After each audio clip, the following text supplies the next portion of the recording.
Hi friends, எல்லாரும் எப்படி இருக்கிறீங்க? நாங்கள் ரொம்ப நல்லா இருக்கிறோம். இன்னைக்கு நம்ம என்ன வீடியோ பார்க்க போகிறோம் அப்படின்னா, நம்மளோட பட்டாளத்தான் மனைவி பிளாக் சேனலுக்கு நிறைய நியூ ஃப்ரெண்ட்ஸ் வந்து ஜாயின் பண்ணியிருக்கீங்க. எல்லாருக்கும் ரொம்ப ரொம்ப நன்றி தெரிவிச்சுக்கிறேன். அவங்க நிறைய பேர் வந்து கமெண்ட் பண்ணியிருந்தாங்க. நேற்று நான் சில பேரோட நேம் வந்து மிஸ் பண்ணிட்டேன். அவங்க உரிமையோட என்னோட நேம் சொல்லலை சிஸ்டர் அப்படின்னு சொல்லியிருந்தாங்க.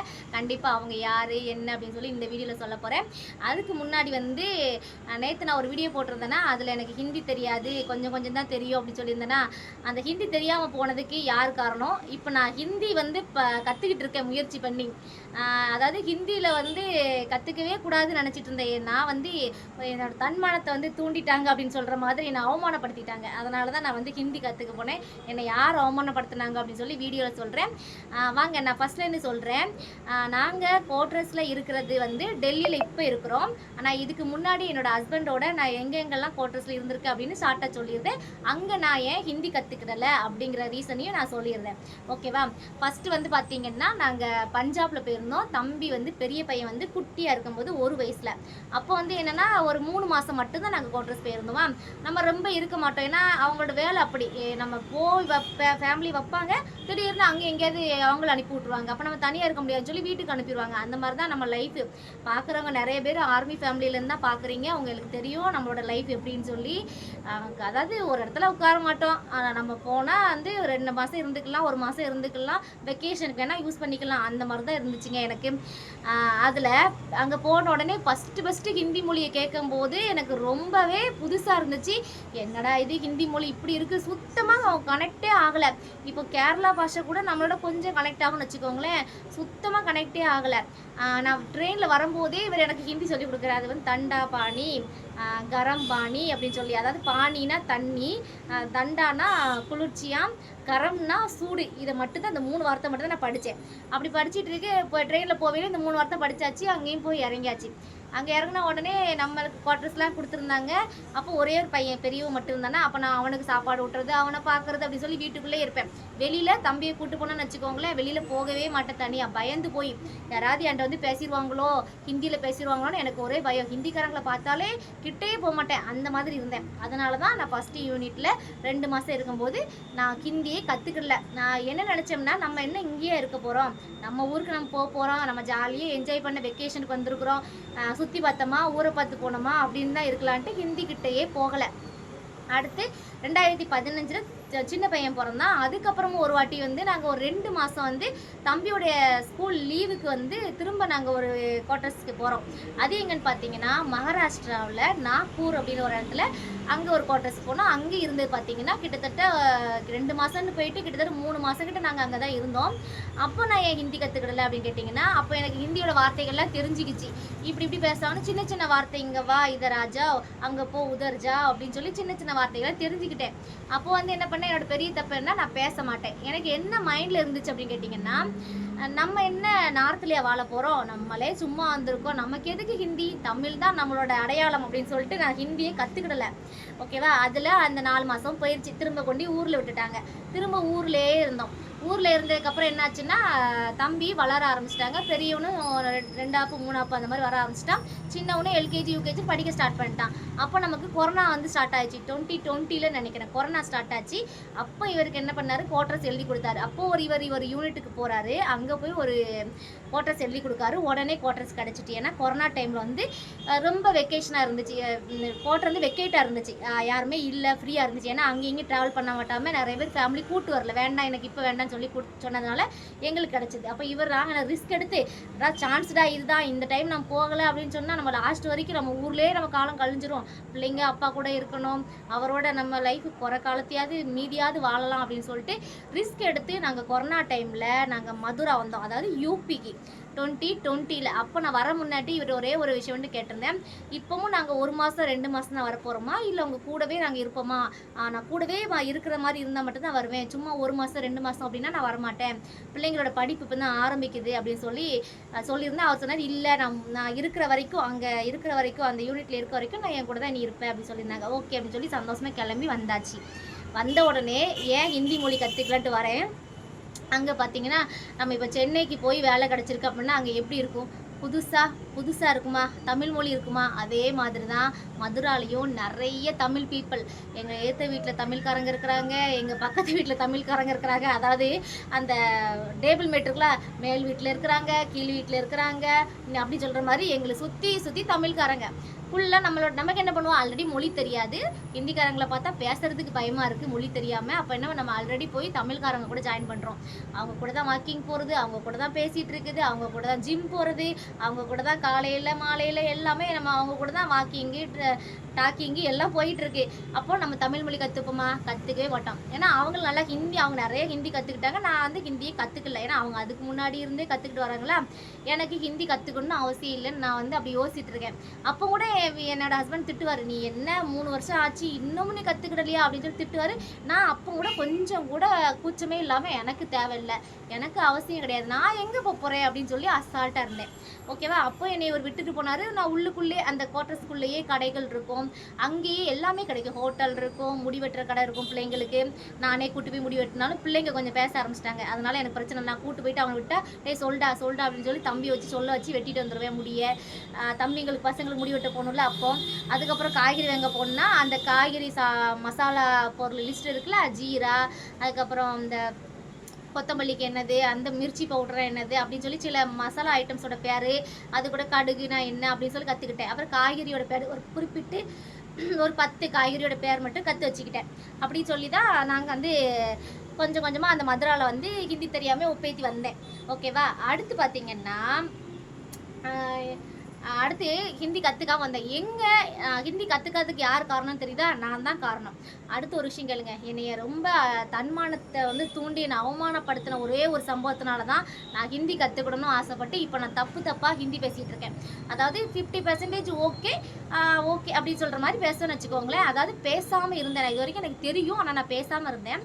ஆனால் அது நான் வந்து தெரிஞ்சாலும் நான் தப்பாகவே பேசினாலும் பரவாயில்லன்னு சொல்லி ஒரு இன்சிடென்ட் எனக்கு நடந்துச்சு. டெல்லி வந்தப்பறம் அந்த இன்சிடென்ட் நடந்துச்சு. தம்பி வந்து ஸ்கூல் மாத்திரம் யூபியில் இருக்க ஆர்மி ஸ்கூல்லேருந்து டெல்லியில் இருக்க ஆர்மி ஸ்கூலுக்கு சேஞ்ச் பண்ணுறோம். அப்போ சொன்னாங்க 2 பசங்களுக்கும் இன்ட்ரிவ் வச்சு தான் நாங்கள் ஸ்கூலில் ஜாயின் பண்ணுவாங்க. இங்கே கொஞ்சம் ரூல்ஸ் எல்லாம் ஸ்ட்ரிக்டாக இருக்கும். இன்ட்ரிவ் வச்சாங்க. இன்ட்ரிவ் வைக்கும்போது நான் போயிருக்கேன், என் ஹஸ்பண்டு, பிள்ளைங்கள்லாம் போயிருக்கோம். 3 பேரும் நல்லா ஹிந்தி பேசுவாங்க, எனக்கு ஹிந்தி தெரியாது. ஓகேவா. அப்போது இன்ட்ரிவ் ரூம்குள்ளே போகும்போது என் ஹஸ்பண்ட் சொன்னார், நீ வர வேண்டாம், நீ இங்கே இரு, நான் வந்து போயிட்டு வரேன், உனக்கு தான் ஹிந்தி தெரியாது, நீ உள்ளே வந்து என்ன பண்ண போகிற அப்படின்னு சொல்லிட்டாரு. எனக்குன்னா அழுக தாங்க முடியல. அந்த பப்ளிக் ஸ்கூலில் உட்காந்து கண்ணீர் துடைக்கிற முடியல. என்னப்பா இப்படி சொல்லிட்டாங்களே, நான் நம்ம ஊரில் எப்படி படிச்சிருக்கிறேன், எத்தனை டிகிரி வச்சுருக்கேன் என் கையில் அப்படின்னு சொல்லி எனக்கு ரொம்ப கவலை. ஏன்னா நான் ஊரில் இருக்கவே பார்த்தீங்கன்னா இவர் இருக்கவே மாட்டாரா. நான் தான் பேரண்ட்ஸ் டீச்சர் மீட்டிங்காக இருந்தாலும் சரி, இந்த மார்க் ஸ்டேட்மெண்ட் பார்க்குறதா இருந்தாலும் சரி, ஸ்கூல் ஃபீஸ் கட்டுறதா இருந்தாலும் சரி, என் குழந்தைங்களை டிஃபன் பேக் பண்ணி அவங்கள ஸ்கூலுக்கு அனுப்பி ரிட்டர்ன் கூட்டு வந்து படிக்க வச்சு எல்லா வேலையும் நான் பார்த்தேன் இத்தனை வருஷமாக.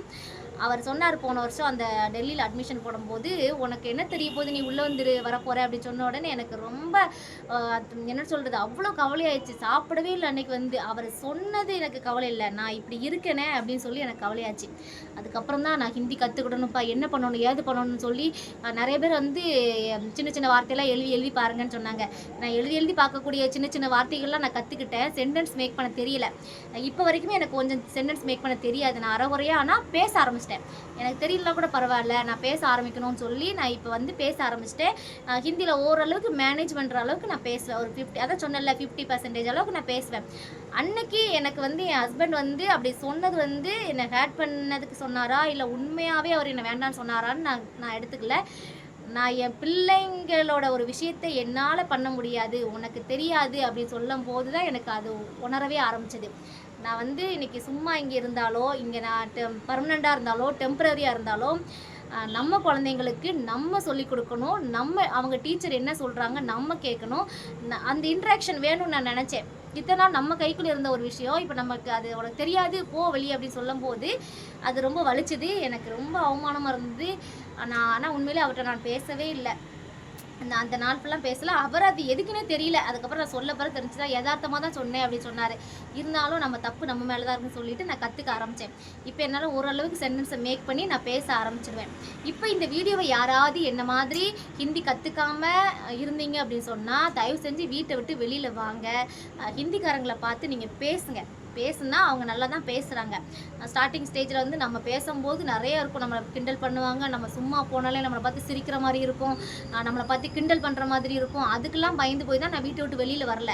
அது அவங்க நார்மலாக பண்ணுறது கூட நமக்கு அப்படி தோணலாம். நம்ம அப்படி வீட்டுக்குள்ளே இருந்தோம் அப்படின்னு சொன்னால் நீங்கள் என்ன மாதிரி நிறைய விஷயங்களை மிஸ் பண்ண வேண்டியிருக்கும். அதனால் ஹிந்தி சீக்கிரமாக கற்றுக்கோங்க. இப்போ நான் ஹிந்தி கற்றுக்கிட்டேன். உங்களுக்கு தெரியும், நான் இங்கே டியூஷனும் எடுக்கிறேன் பசங்களுக்கு, குட்டி பசங்களுக்கு. அவங்கள மேனேஜ் பண்ணுற அளவுக்கு நான் பேசுவேன்.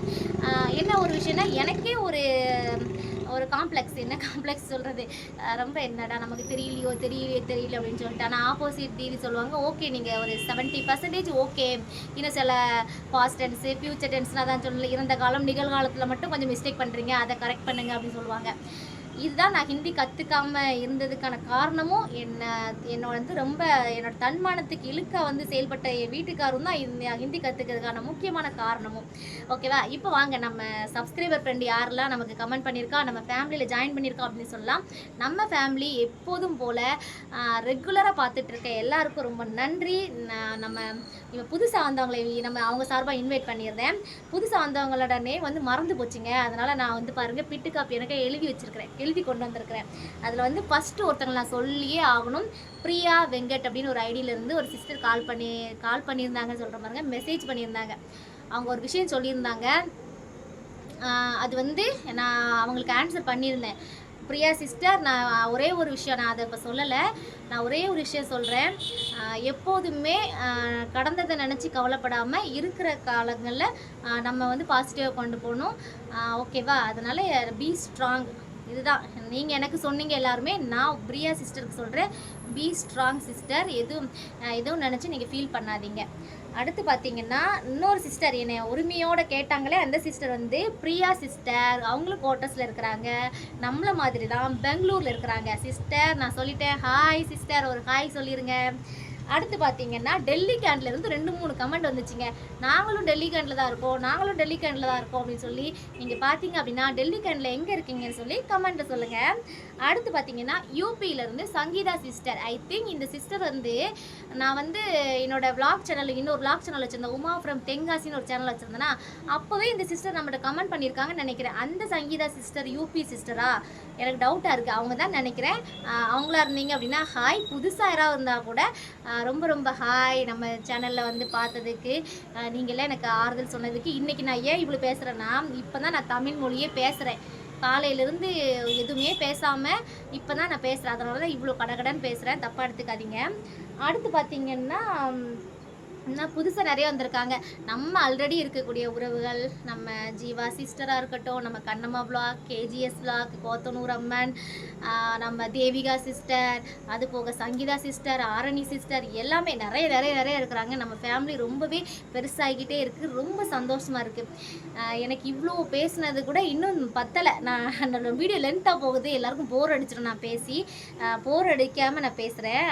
இன்றைக்கி வந்து நைட்டு வியூ தான். இன்றைக்கி அதே தான், நைட் ஆயிடுச்சு, நல்லா நைட் ஆயிடுச்சு. ஓகேவா? வாங்க நம்ம அடுத்தடுத்து நம்ம நைட்டு டின்னர் ரெடி பண்ணிவிட்டு சாப்பிட்டுட்டு பசங்களை தூங்க வைக்கலாம். பசங்கள்லாம் நல்லா இருக்கிறாங்க. பசங்களை கேட்டிருந்தாங்க, அவங்க வீடியோவுக்கு வரமாட்டாங்க. நான் வீடியோ எடுத்தாலும் அம்மா அவங்களுக்கு வேறு வேலை இல்லை, வீடியோ எடுத்துக்கிட்டே இருக்கிறீங்க அப்படிம்பாங்க. நான் ஃபோனே எடுக்கலைங்க, இப்போ தான் ஃபோன் எடுத்துருக்குறேன். ஓகேவா? சரி, ஓகே, அவங்க அப்படி தான் சொல்லுவாங்க. நம்ம பேசிகிட்டே இருக்கலாம். ஓகே, பாய்.